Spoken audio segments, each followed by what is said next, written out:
the last few times that we've talked. It's not gone well. This week on Welcome to Plathville, Ethan went to see Kim for the first time in 2 years. Will it be a rocky reunion? But first, across the country in Arizona, Olivia is going out on the town for the first time as a single woman since her split from Ethan. She and her sister Lydia Grace got dressed up to head to a local bar, and Olivia was keeping the stakes low. I think that the goal tonight is just to go out and have fun and see what happens. All right, yeah. I like Kristen wearing. Look good or no? Absolutely. Yeah? Killer. The only thing is, every time I've gone out with Lib, weird men find her. I think they're all weird. Most of them. Well, but wouldn't you say your standards are kind of pretty high? I'm kind of picky, yeah. Yeah.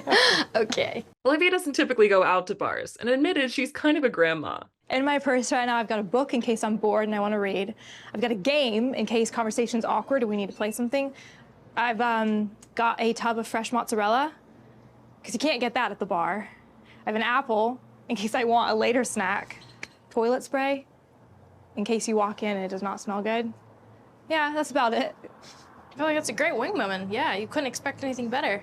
You can have your cheese, but... At the bar, a couple of guys approached Olivia and Lydia Grace. And while sparks didn't necessarily fly, there was a little bit of playful banter. Olivia also put her own twist on getting offered a drink. Can I get you guys anything to drink? What if we flip the tables and say, we'll get you a drink and we'll drink if you drink? I'll do it. Okay. Sounds good. There is something empowering about buying a man a shot. Really? Yes. Because guys are like, I'll buy you a shot. And I'll be like, I'll buy you a shot. I also make money. The next day, Olivia ended her Arizona trip with a hike with her sister and reflected on everything she's been through this past year. Honestly, I don't think I would trade my past. Like, it's not easy, but it definitely made you into who you are. It did. And sometimes I think about the fact that if I can go through all of this and only have lived 25 years, then like I can make it through anything. Soon, she'll be making a trip back to Minnesota, and she's hoping to wrap things up with Ethan. I have no idea what to expect when I go back to Minnesota. I just feel like Ethan's very unpredictable. All I know is I would really like to get this wrapped up. I don't want to have to keep traveling back to Minnesota to get that done. So, second time's the charm.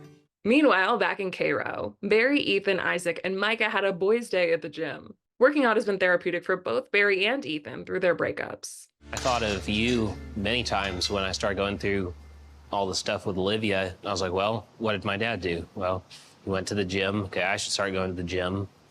And times when I felt like I couldn't do it, I was like, well, if he did it, I certainly could do it. Yeah. Barry actually outdid Micah in pull-ups, and he also gave himself an edge when it came to dumbbell flies. I could probably do it if I didn't do chest yesterday.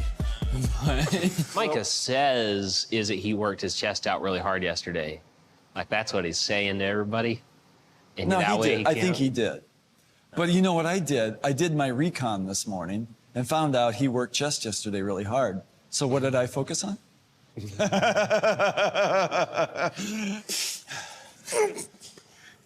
All right, you got it. No. All right. Meanwhile, Moriah hung out at home with Lydia and talked about her recent move back home to Cairo. I just can't tell you how good it has been to, like, spend some time with Dad and stuff. Because, like, when I left home, I left like that. Like, I just packed my things and was out. Nobody was even there to say bye.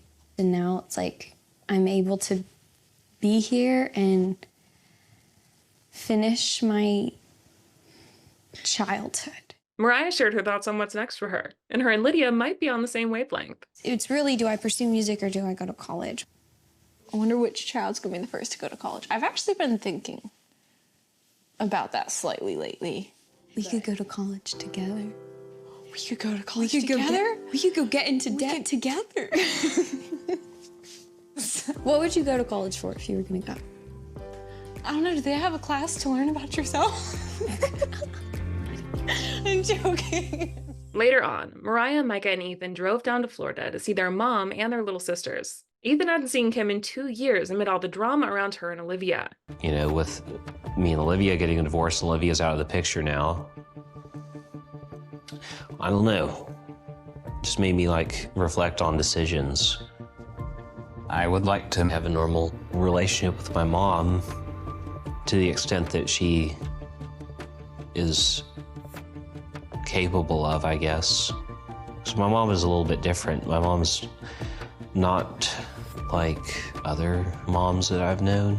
She was never very affectionate, you know, so it's not like the normal motherly type.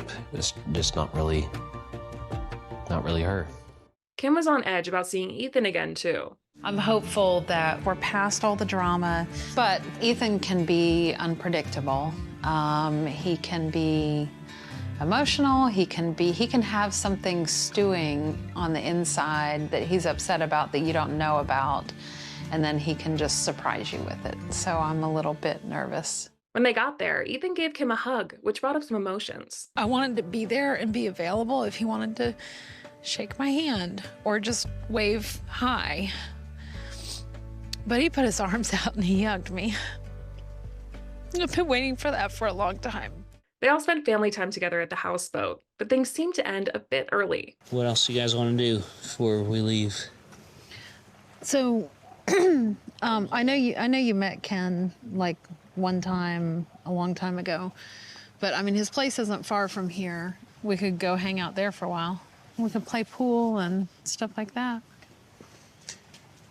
Well, I guess we can go maybe another time to Ken's or whatever, but not today. Ethan later explained that he was not up for meeting Ken. And I know my siblings are in a different place than I am because they're there and it's happening around them. But me coming from the outside, not having seen my mom in a long time, it's just way too much too soon. Like the thought of meeting Ken. That ain't gonna be anybody I have a close relationship, I don't think. It's not my dad, not my second dad, not my stepdaddy.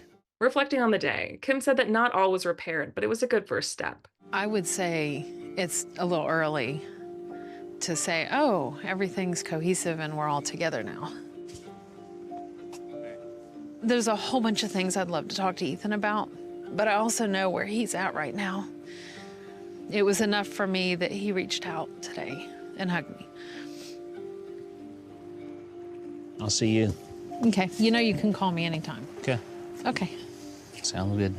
Ethan ended the night singing and playing guitar with his sisters. And another Olivia meetup was on the horizon. I'm headed back to Minnesota shortly, and then Olivia's gonna be coming back to Minnesota shortly after that to settle everything and finalize divorce paperwork. I mean, if it's gonna happen, I guess just go ahead and get it over with, but I am dreading it actually, you know, signing the papers and saying goodbye for real. There's some things that I'm not looking forward to when I get back to Minnesota, but I'm just gonna enjoy the last bit of time with my family before I go back.